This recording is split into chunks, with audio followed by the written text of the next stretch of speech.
Yeah, right.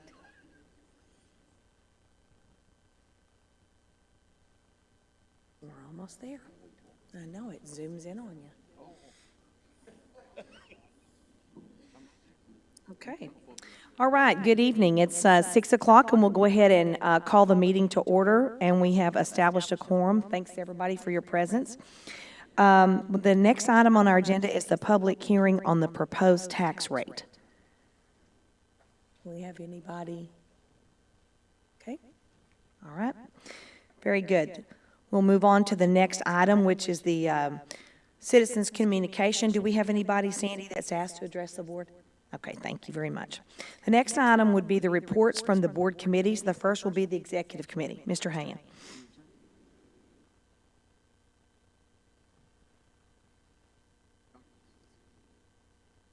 The Board of Regents meeting agenda for September tonight. Dr. Wallace also provided an overview of the near final Commission on Community College Financial Recommendations. At that point, the committee also asked Dr. Wallace to provide us information and do an investigation on the possibility of adding additional dorm space. At that point, we adjourned. Okay, very good. Thank you for that report. How about a report from the Finance Committee? Kirsty?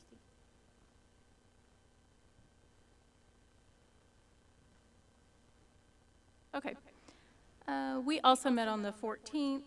We discussed the August 2022 financials, which Dr. Miller will report on. We reviewed the fourth quarter investment report, which is on your consent agenda. We also discussed the proposed tax rate, which we will take action on tonight. We spent some time reviewing the first semester of the Red River Promise program. The first semester costs around $132,000 to the college, estimating that the first year will cost around $300,000, and for a two-year total right at $1 million. And in fall 2022, there were 199 students enrolled. And then we also discussed a new financing option, which are maintenance notes, and Dr. Miller and his team are going to continue to explore those. And then we adjourned. Okay, thank you very much for that report. The next item on our agenda is the Chancellor's Administrative Report. Dr. Wallace. So I want to welcome Ellen Morris to the podium first this evening before I give some further information to the board. Ellen is our liaison to the board from our Graham campus, and she just is going to take an opportunity to give you a little update on the work going on through our community in Graham. Always appreciative to have you, and always appreciate the commitment that community has had for NCTC. So, Ms. Morris, you have the floor.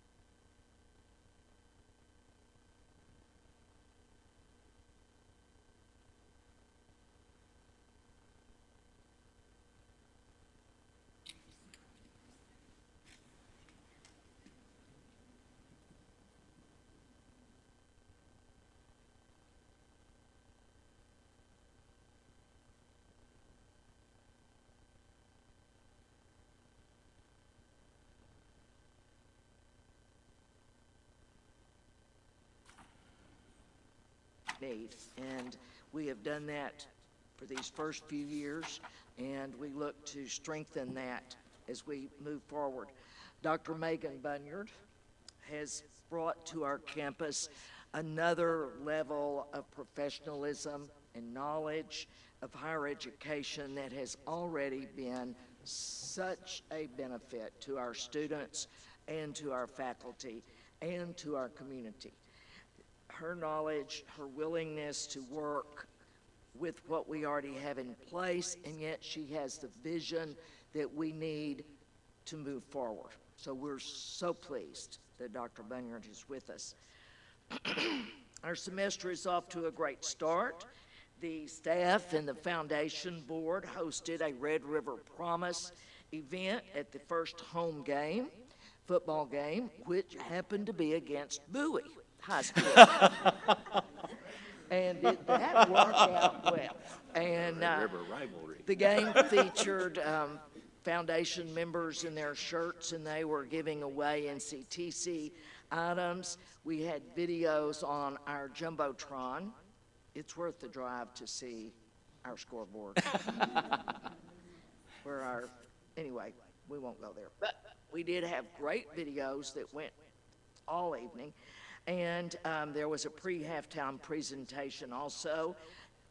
Overall, it was a great success, and I have continued to hear more about it, great comments, and it started questions, especially from parents, and that it was a success. At the present time, we have 18 Red River Promise students on our Graham campus, and I just think that's wonderful, a great beginning. For the past 2 weeks, we have been working on a video project to promote the Red River Promise within our Graham community. These videographers are outstanding, so professional, made everyone, myself, the students, everyone who was interviewed, feel very comfortable, and I think the video is going to be something that we can use and NCTC's marketing department can use. It's going to be great. We have 2 new instructors, in our LVN program. One is full-time. Tanya Treadway has an extensive nursing background as well as teaching at a community college. And one of the things I think is especially great, she sought us. So I like it when people seek us, and that was good. Another addition as an adjunct is Samantha Purdy, who lives in Graham, and she has extensive medical training and is at present working on her doctorate as a nurse practitioner. The teaching staff is complete with Mindy Reeves and Melinda Eanes, and there are presently 15 students in the nursing program.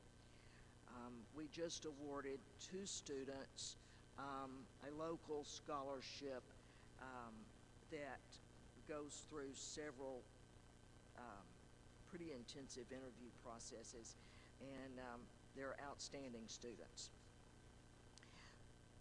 I'm going to get this in. We're still interested in the BSN program, which I understand is on the horizon, maybe by 2023.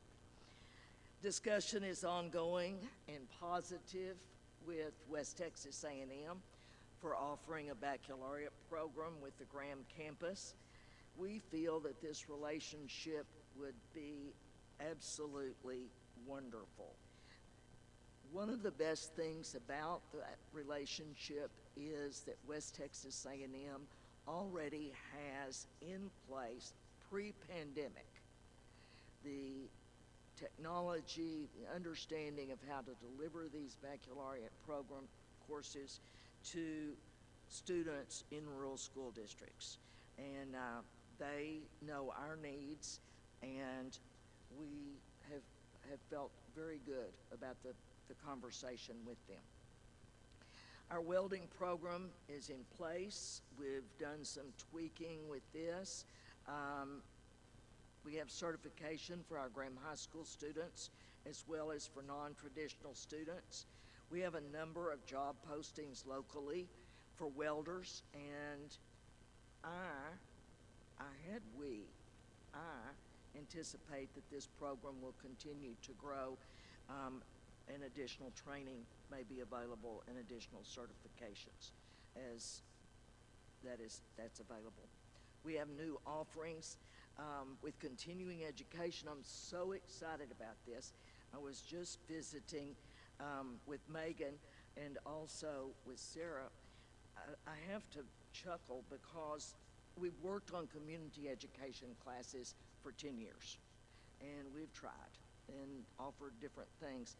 Well, about 3 years ago, pre-pandemic, we had someone locally who said she would offer a metalsmithing class Oh my goodness, this is now the 4th year. That introduction class is full. We have added an intermediate class, and someone has come on board to teach lapidary. I mean, it's crazy. Who would have thought? But it's wonderful. Gets people on campus, and that's all been wonderful. We have some additional offerings. I've just visited with Sarah some more about knife sharpening. My husband and I are signing up for this. It's going to be great. Sewing, building, Lego building for youth. We're interested in growing this continuing education program. We have an opportunity for some culinary programs. So, to me, one of the best things about our continuing education classes is the more people who are on campus, the more they are aware of what we have. And that's going to be our vision to take us forward. What are our challenges and concerns? Well, I'd like to tell you the list is not long. The list is always long. I mean, I've learned from my father, you have to have a plan. You have to have a vision. So there's a vision. But we're doing well.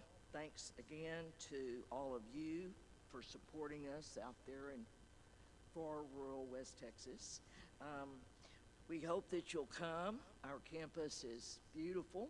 It's used. We have a lot of interest. We want to make our presence known more, not only in Graham, but in our surrounding area, and to make more opportunities available. The video will help. Our community supports education. We always have. We will continue to do that. And we are so pleased to be part of the Red River Promise. And we will do everything we can to make that a success for students. Thank you very much for this opportunity to be with you.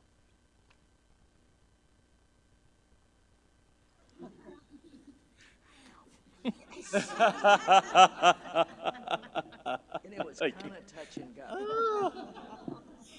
Thank you. I appreciate Ellen being willing to serve in this capacity. This is something we've worked on for several years, and you know, Mrs. Chairman, that we've talked about it. And so thank you for sharing with us.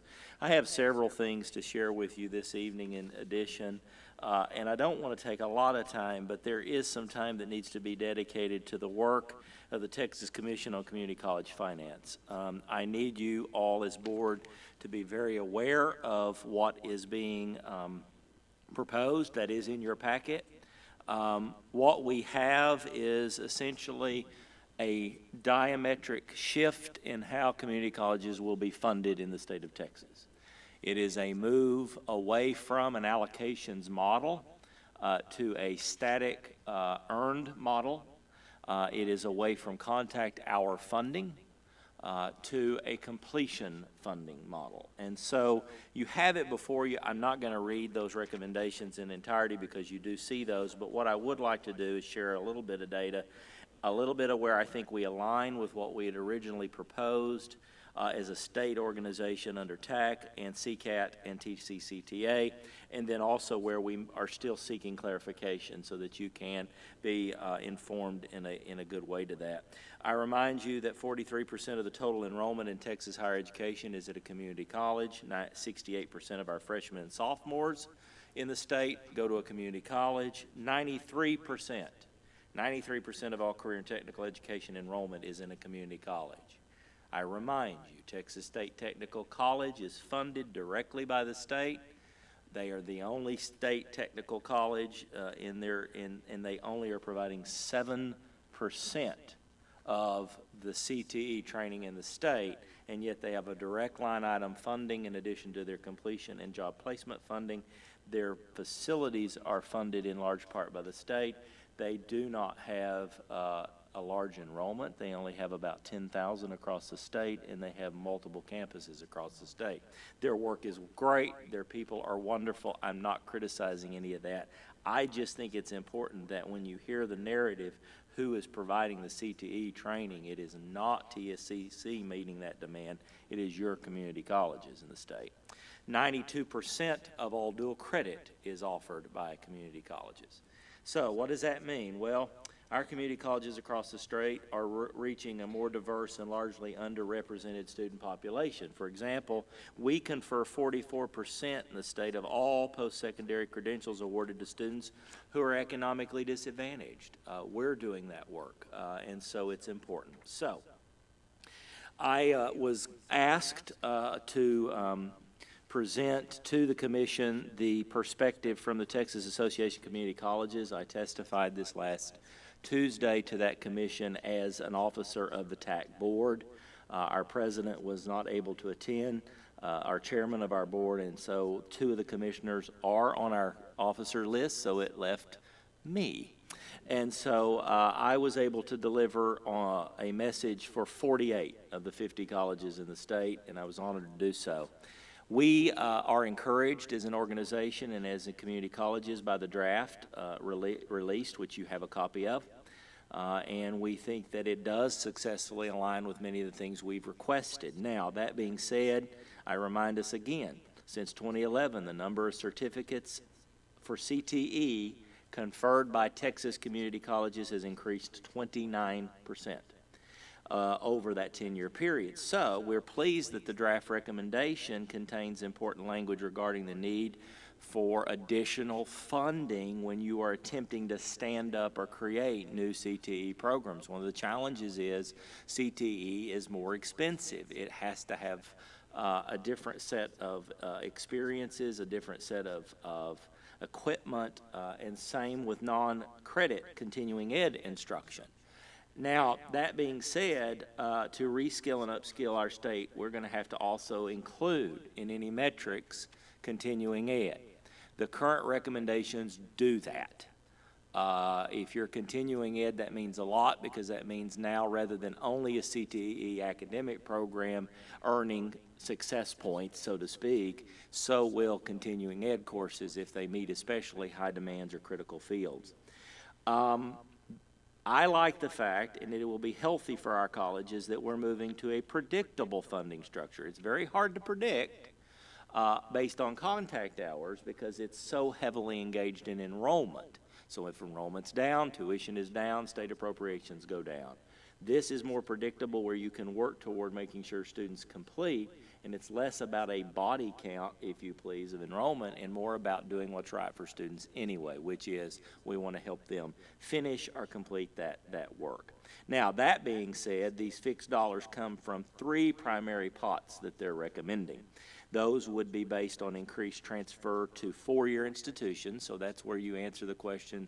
Several of our instructional deans are with us tonight. That would be your academic transfer work. There is value placed there if transferred. Now, all of this relies on having a secure pathway. Pathways is the undergird to this. The work we've done in that will not go away. The second category is credentials of value. We're accustomed to that. It's often been referred to as targeted field or critical field. That will continue to be an important part of our funding. And then credentials awarded in high demand fields will also be. Now, where we did ask for further consideration, and something that I brought up to the Commission, was we believe we should be given a metric for dual credit as well. There should be a 15-hour minimal that if you earn 15 hours of dual credit and you transfer before you ever come to a college, we should receive some credit for that work. So we've added that and asked that they consider adding that. We're also very encouraged by the draft recommendation acknowledging the critical need for new state funding for formulas to expand student financial aid. Well, let me just put it this way. The Commissioner of Higher Ed, in a testimony a couple of weeks ago to House Appropriations, made a point that the Texas Education Opportunity Grant, TEOG, only allows at best 28% of our population of students eligible to actually be served by that money. What he is recommending and what the commission is recommending is increasing TEOG to fund at a 70%. That's huge. That's going to take a lot of dollars. In fact, this overall request, this overall recommendation will be minimally a state investment of an additional $600 million by state funds. So we, of course, have some differences of opinion. I was questioned pretty closely by a couple of commissioners when I expressed these differences, but that is because we are individual institutions. There is, for example, a disconnect on what is shared service and what does that constitute. Shared services, originally we thought would be an opt-in, but the narrative provided to you from the coordinating board and the commission tonight, you will see that it says would be expected to participate in order to receive what we would call institutional funding or base kinds of funding. So we're asking for clarification. We're working on that. I think we'll get there. Our smaller colleges are encouraged by a lot of that from what I've heard from our colleagues. That I'll give you an example. If, for example, there are 25 of us that use Canvas to deliver instruction, would it be better for the coordinating board to negotiate an overall price for those colleges to drive down the per student cost, but not shift the service or what our faculty are accustomed to in using? There's a lot of sense in that. And then you pass that savings on to your students and enable that cost to be driven down. So that's what we're talking is a cafeteria plan of things that colleges can choose to opt in, opt out of based on negotiation from the coordinating board. We also, there's a little concern, and this affects, I would argue, our boards more than anything across the state. Smaller or rural facing, whether you're small or whether you're urban, there are some challenges when you connect a foundational guaranteed yield of money to taxable property values. For example, if you are in a community in which oil and gas has been strong and all of a sudden oil and gas does what it has done before, and you have values then that plummet, how will that yielded return from the state, will it be negatively affected where you can't do that long-term financial planning? So we're asking for some real clarification on the volatility issue of valuations and how that would affect the new funding model. And then lastly, we believe that there's a greater clarity needed regarding the proposal that the coordinating board actually would become the entity to set uniform tuition rates for dual credit.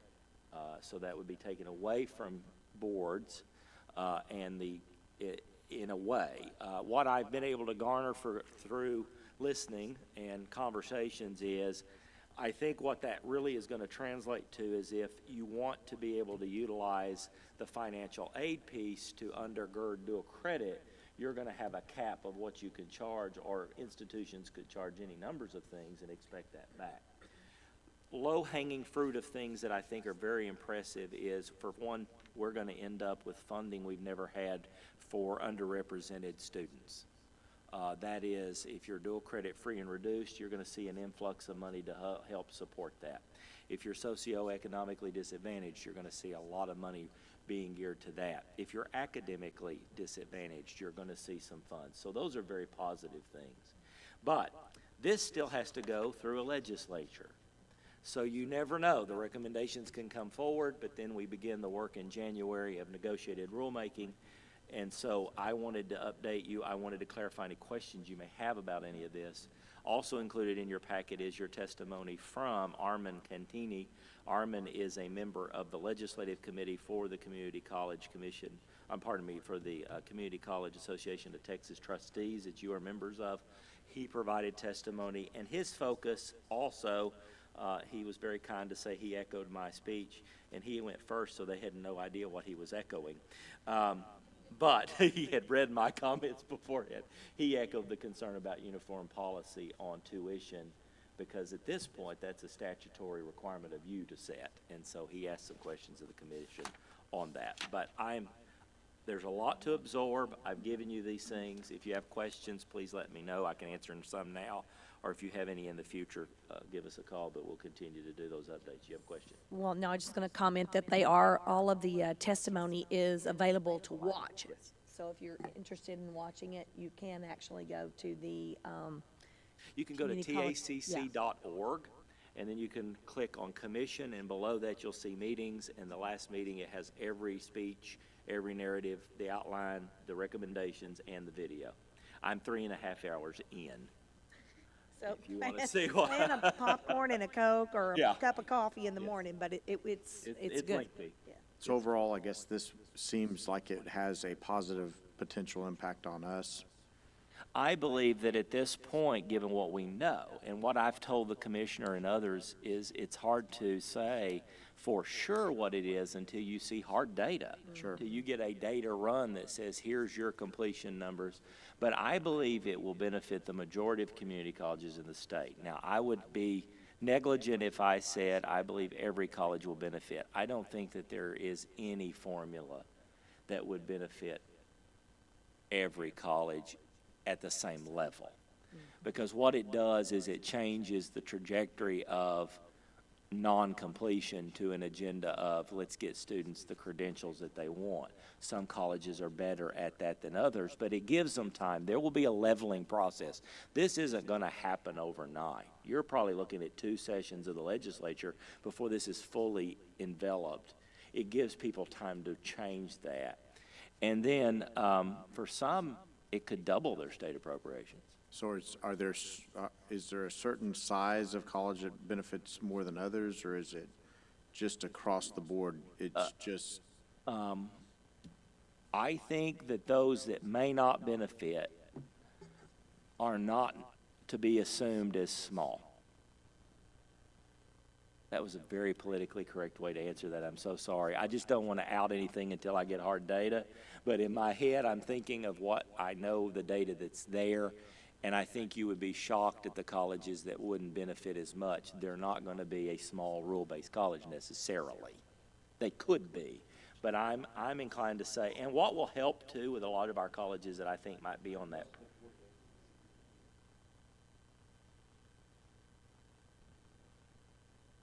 I was testifying on behalf of the 48, and I would argue that even part of the 48 may not find initially an increase of state funds. I don't know that they'll see a decrease, but until we get those hard numbers, it's going to be difficult to know that.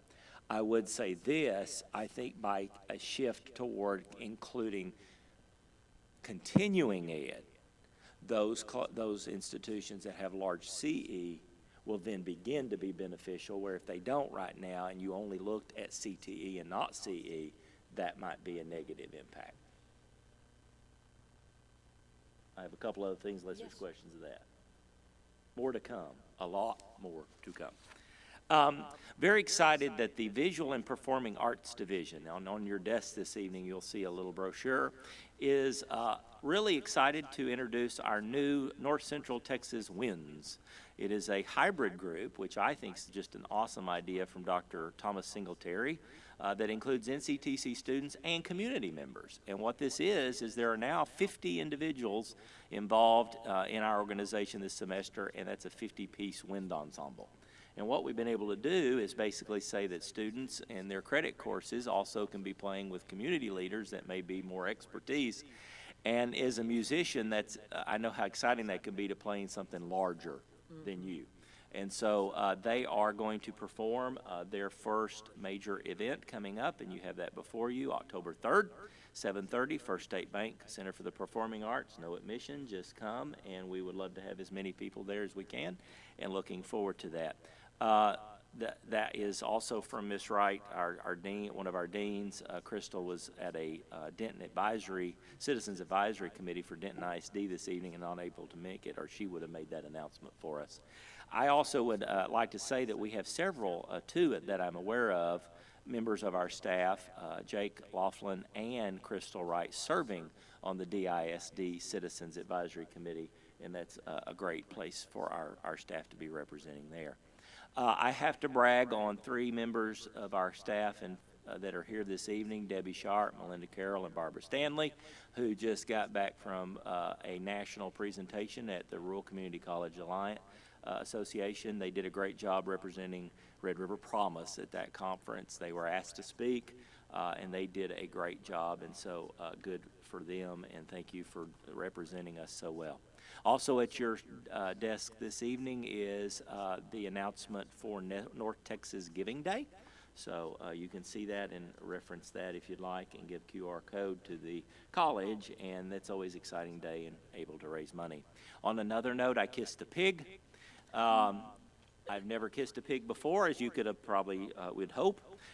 In order to raise money, our staff stepped up and raised over $7,500 for United Way this year in order to see me kiss a pig. Now, I will admit it was a pretty cute little piglet, and I would not have, most people were like, that is not a bad pig to kiss.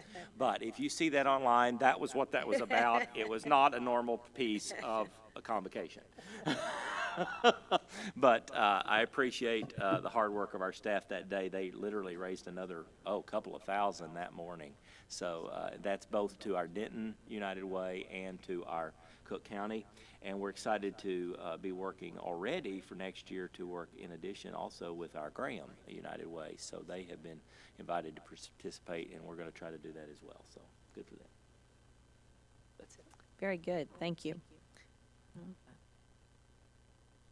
Now I think yeah, okay. So the next item on our agenda is reports to the board, and the first one will be the financial report. Dr. Miller. Thank you, Madam Chairman. In your package, you'll find the financials for the month of August, and of course, August is the end of our fiscal year, so this is the last monthly report that we'll see for this particular fiscal year. Now, but over the next couple of months, there's going to be a lot of adjustments made until we get to our audited results for the year, but this does provide us with a glimpse of what we hope to see in that final audit, and a couple of things I'll point out to you on the second page. If you look at the budget comparison, one thing that I thought was very notable on the use of funds or expenses at the bottom of the page, this year's total and last year's total expenses were almost identical, 63.2 million versus 63.1 million. So that is a great indication that we kept spending in control for the most part during the year, and even during that year we saw a considerable increase in revenues. So my hope is that comes down to the bottom line and it produces a very favorable bottom line for our audited financials when they come in a couple of months. Have every reason to expect that will be the case. Again, and I know I'm going to sound like a broken record, but a lot of that had to do with federal funds that we received over the past 2 years. And starting with this fiscal year, we're going to have to wean ourselves off of those funds. So I don't expect those kinds of reports to continue in perpetuity, but we're still going to work on having them as good as we can get them. I would also call your attention then to the very final page of the financials, where the final page should be the cash flow report. And here again, if you look at the cash available at the end of August this year compared to the end of August last year, almost the identical number, 16.3 million. So my interpretation of those numbers is that this fiscal year was very similar to the previous one, and we got a very good audit last year. So keeping my fingers crossed, hoping that's the case, what we see this year as well. Are there any specific questions anyone might have? Questions? Okay, thank you for your report. Thank you. All right, the next report would come from the Ms. Carroll, the enrollment report, please.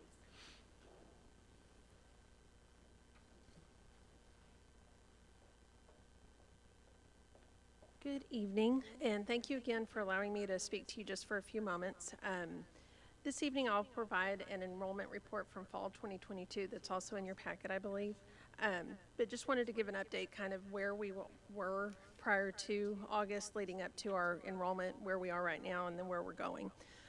All student service areas, as well as the instructional division, worked very hard to assist students in preparing for the fall semester that's currently underway.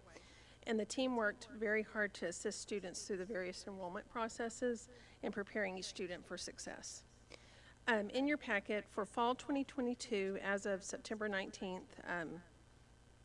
today, North Central Texas College's enrollment has a total enrollment of 7,621 students, including fall 16-week, first 8-week, second 8-week, and the mini-mester courses. But I want you to keep in mind that we are still continuing to enroll students for the second 8 weeks and the mini-mester, with our hope and goal, projected goal of either 7,800 to 8,000 students by the end of the term. But as we are enrolling for those semesters that begin in October and December, we'll give an updated enrollment projection at that time, or head count. The enrollment comparison in front of you represents a head count decrease of 4.2% compared to fall 2021. But an important note for consideration that we have reviewed and felt was due to the good work of many of the initiatives that are going on right now is the fall contact hour comparison remained more consistent with fall 2021, with a decrease of only 2.45%, even though we have a declining enrollment compared to this past year. So that tells us that it's attributed to more students enrolling in more semester credit hours, more classes, and potentially, due to at least one program that we know, the Red River Promise program, those students are enrolling in a full-time course of study while they're here. And then also additional, as we have students on pathways and receiving financial aid, that we feel like that has impacted the contact hours there. Additionally, just some feedback from our admissions team, we did have a record number of applications received, over 3,000 applications received for first-time in college students for fall 2022, and that's the highest it's been in the past 6 years. Again, that is largely due to Red River Promise, one, also the requirement for high school seniors to complete FAFSA. We'll provide those updated numbers for FAFSA, but it could also be that they're completing more applications for admission as they're completing more FAFSA applications for financial aid as well. Throughout the enrollment process, there are various initiatives and campaigns that we do to encourage students to enroll, as well as providing assistance. Year-round outreach and interventions occur in different forms. Just want to explain a few. Contacting students who have not completed their Apply Texas application, students who are approved to register but not enrolled, stop-out students that maybe haven't enrolled here in 1 or 2 semesters, students enrolling in classes outside their major and or repeated courses, early alerts, with students withdrawing from 1 or more classes, and then also promoting registration for upcoming terms and really focusing on persistence are just a few. As the college continuously reviews its enrollment trends, the efforts and focus are beginning to shift on retention and increasing students, so that way we're not losing the students that we already have enrolled. So we're doing some additional efforts there. And we know that we have to align our efforts and start really actively reviewing retention data and persistence. That way it's leading more students along their path. It mentions what some of the, the funding model changes that are going to potentially occur. It's going to allow us to continue to align with possible funding changes there. And NCTC, the entire team, I think everyone in this room is here to guide students throughout each step of their student journey. I think that's really what each one of us has in our mind there. Additionally, spring 2023 registration will open in October, October 10th for continuing students, and then October 24th for new or reapplying students. Again, I always say thank you, but thank you so much for y'all's continued support as we're navigating some different waters where things are getting back to quote normal, but we appreciate all the support from the board. And I like to always do this, a special thanks to the Division of Enrollment Management. I believe many of the directors are in this room. I would have them stand, but they would tell me, you didn't tell me you were going to have them do that, for your continued dedication to working with students and all of that staff. So thank you again. Does anybody have any questions? one additional data point I would remind students in the sector in the state. So if you, I mean, that's 113,000 students stopped out during the last year and a half from community colleges. So we're honestly very, very pleased that we've been able to retain, recruit, and keep our numbers in the 76. And I too agree that we'll be, I think, at least by 7,800 because of the second 8-week formats as well. But I just remind us this is a sector concern as we work on how we get students back because they can go to work pretty quickly without credentials. Of if we're not careful, we need to work on those things. But I just want to join officially and say thank you to the crew as well. Ms. Carol and her team have worked really, really hard. And if you're in the room, you can and stand. so if you so do can be stand, thanked and it wouldn't recognized. hurt. I know but, there's ladies right here and some over here. They have done But they're a in lot the of room, work. so Yeah. special thanks to them. Thank you. Thank you for the report. All right, the next item is the consideration of the approval of the consent agenda items. Does anybody have any of those that they'd like to pull off and address independently? If you don't mind, I'd like to talk independently about item C, which is the consideration of the personnel report, if you don't mind. Okay? All right, so we'll go ahead and consider a motion to approve consent agenda item A and B at this time. Do I have a motion? Okay, motion by Dylan. We have a second by Mr. Henderson. Thank you very much. Additional discussion? All those in favor signify by saying aye and raising your right hand. Aye. Opposed? Motion carried. All right, so we'll go ahead now at this time and have the conversation around consideration of personnel. Dr. Wallace, do you want to talk about that? Is there a particular question the board Well, has? I guess the question is, as I understand from reading the candidate information forms, these were people that we offered contracts to that signed on to fulfill that contracted term. Is that correct? Yes, ma'am. You have 4 employees, so you have 2 that are actually replacement positions for faculty that actually resigned or left prior to the issuance of contracts. So the first 2 are new employee probationary contracts. The last 2 are contracts that have been abandoned by 2 faculty members, and we can get into that detail if you'd like, but those 2 last contracts before you are what is legally referred to as an abandonment of their contracts. So I guess my question or concern that I have is that we offer those contracts in good faith and early, especially this last year, to, so that we have our plan and we have the right people on the staff as we start up the semester. And I'm sure if the shoe was on the other foot, we would be held to a high standard to uphold our end of the contract to anyone that was trying to leave. Or if we were asking them to leave, we had a contract, we would be asked to uphold that. So I'm just kind of concerned that, as an organization, that we are in a position where we're being asked to do that, number one. And then number 2, what can we do about it? So the options the board have anytime a faculty member makes a decision to abandon a contract, you have the option to attempt to hold them to the contract. I would argue that usually does damage to a classroom experience. Or you have the right to sue for damages, because they have the same right. If we terminate a contract early, they can sue us for damages. Those are your 2 only recourses legally.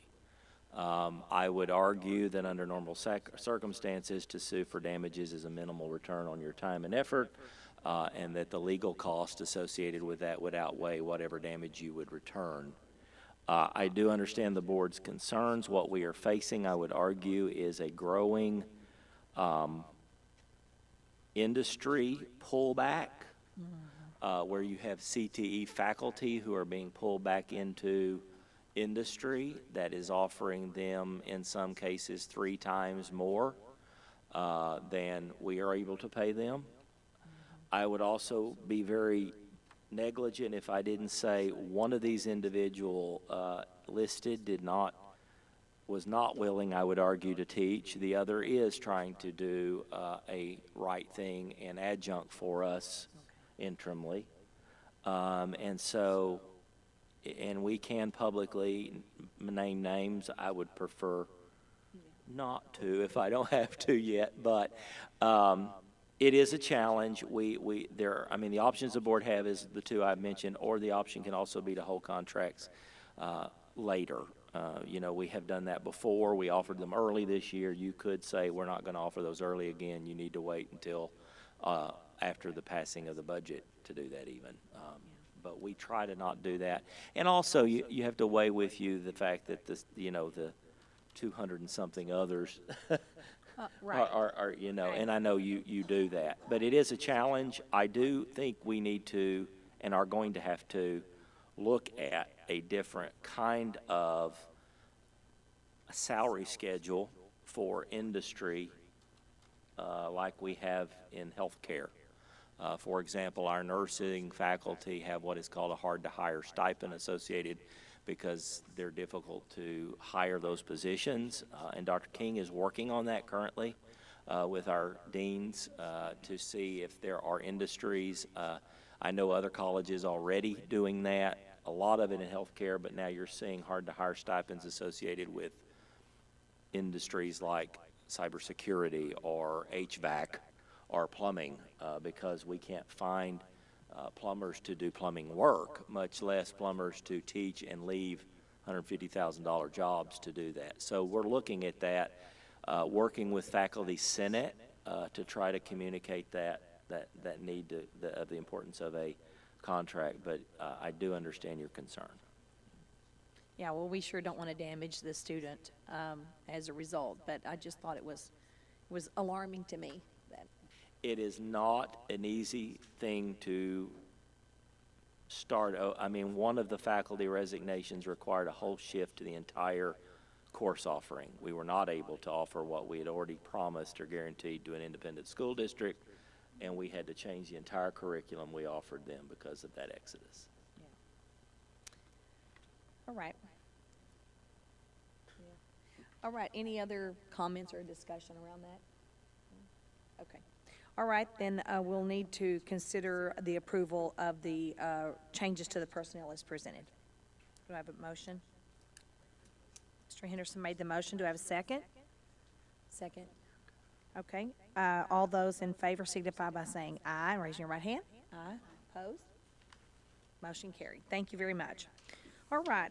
The next item is the discussion and possible action items on the first one, which is the consideration of the resolution to adopt an ad valorem tax rate for the 2022-2023 budget year. Thank you, Madam Chairman. You probably recall that at last month's meeting, we had an extensive discussion about the setting of the tax rate, and we actually did have a vote where you voted to propose a certain tax rate. And so that allowed us to publicize that rate to meet all of our disclosure, transparency laws that the state has related to tax increases. We've done that, advertised the rate, posted it on our website. Now is the time that we have to come actually vote on the actual approval of that rate or any other rate that you may choose to propose this evening. But administration is putting forward what was proposed at the August meeting, and that's a tax rate of 8.51 cents per $100 of valuation.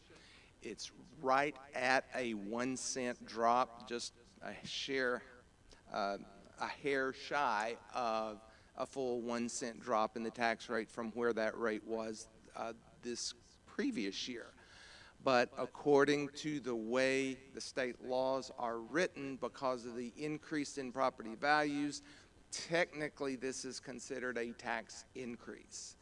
In fact, it's considered 7.9% because it will raise more revenue because of the higher appraised values in the local community. So that's why we're going through this. We've gone through this entire process is because the state has deemed that this is actually a tax increase. So you see in your notes the breakdown between the M&O portion of the rate, the INS portion of the rate. And I would call your attention to the fact that, again, according to state law, because this is effectively an increase in the tax rate, it requires a supermajority of the board to approve the increase. 60% of the board, and you're all in attendance tonight, so there's no differential. But by law, it's 60% of the board with 7 members. Little quick math, 4.2 is 60%. So it takes 5 people to actually vote for the increase. So just want you to recognize that when you vote tonight, that the tax increase requires a vote, positive vote of 5 members.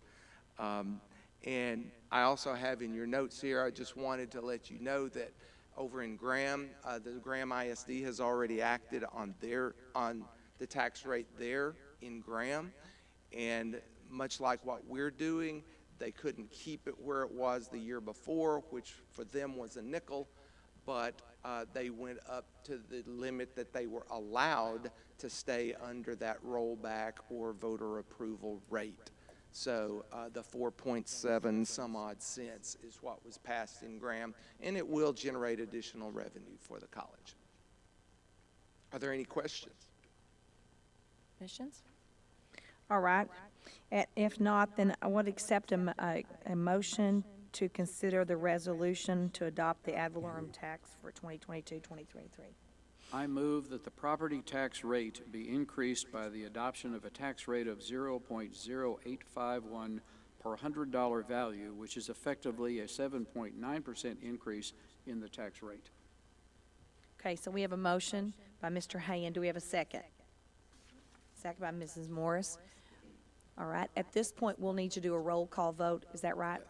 Okay, so we'll start, Ms. Sullivan? Yes. Okay. Mr. Henderson? Ms. Metzler, yes. Mr. Hayen? Yes. Ms. Morris? Mr. Grime? Mr. Ott?